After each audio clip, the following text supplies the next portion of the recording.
Drame familial à Saint-Fond. Ce matin, une femme âgée de 59 ans a été retrouvée décapitée dans son appartement situé avenue Jean Jaurès. C'est l'employeur de la victime, inquiet de ne pas la voir au travail, qui a donné l'alerte.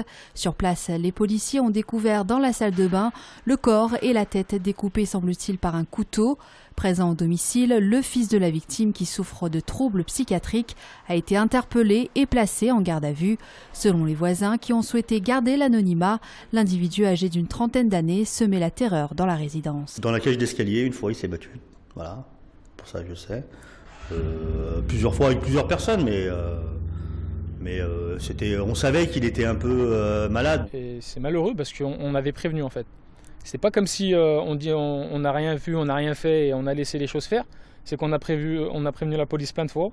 Hier, je vous dis hier, ça s'est passé hier soir. Hier après-midi, j'étais chez la police, je leur ai dit qu'il allait tuer quelqu'un puisque c'était un individu super dangereux, menaçant.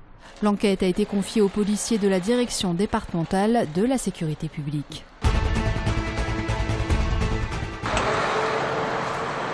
L'image est impressionnante. 3 camions se sont percutés ce matin sur l'autoroute A43 à hauteur de Saint-Bonnet-de-Mur, dans le sens Chambéry-Lyon. Bilan 2 blessés, des conducteurs de ces poids lourds. Les circonstances de l'accident restent à préciser. Il a entraîné plusieurs kilomètres de bouchons.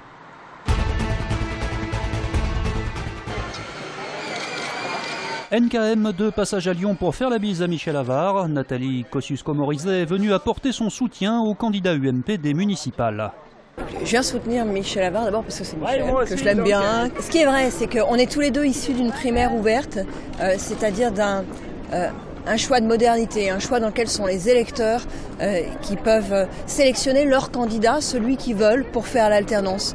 C'est vrai que c'est assez nouveau et puis on a des proximités sur le fond. On a travaillé tous les deux sur les questions de développement durable, de transport, sur les questions d'une ville moderne. On incarne tous les deux cette génération politique urbaine.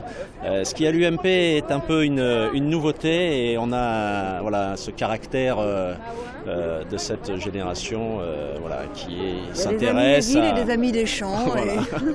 Et on nous, est les amis des villes. On est parti à la reconquête des villes. Voilà. Mais la reconquête s'annonce difficile pour Michel Avare, toujours distancé par Gérard Collomb dans les sondages.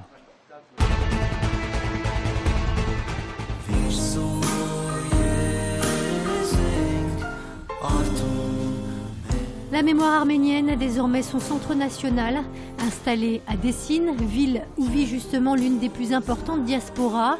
Il ouvrira ses portes ce dimanche, en présence notamment de la ministre de la Culture, Aurélie Filippetti. On va commémorer le centenaire du génocide arménien en 2015.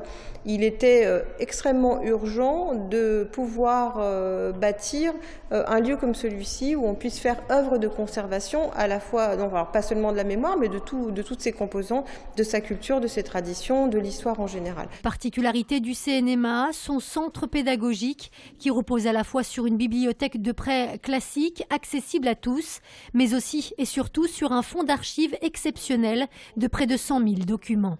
On a une politique de numérisation d'un certain nombre d'ouvrages qui justement sont rares ou très abîmés.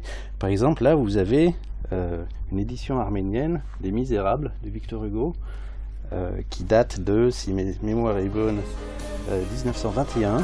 Autant de témoignages provenant pour beaucoup de collections privées, préservées depuis près d'un siècle déjà par la diaspora arménienne.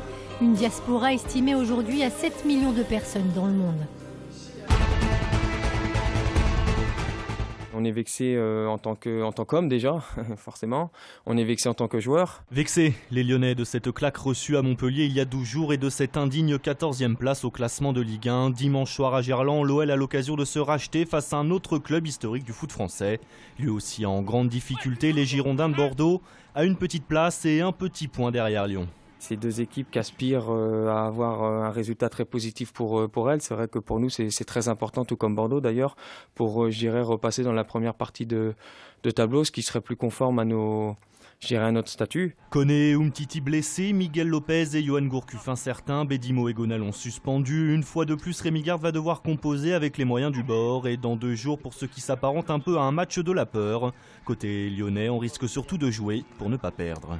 On n'est pas obligé non plus d'être l'Olympique Lyonnais d'il y a 4 ou 5 ans qui avait les moyens de faire le jeu, ou même l'Olympique Lyonnais d'aujourd'hui avec tous ses joueurs. Oui, on peut avoir une prétention dans le jeu qui peut être un peu différente quand on est amputé de plusieurs éléments. Olympique Lyonnais Girondins de Bordeaux, c'est donc dimanche soir à 21 h au stade de Gerland.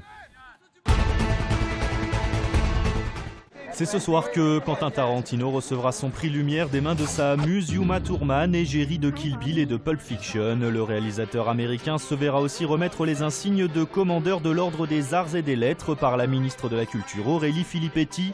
Parmi les événements à voir absolument avant la fin du festival, il y a la nuit Tarantino ce soir à l'Institut Lumière. Demain soir, c'est la nuit Monty Python à la Altony Garnier.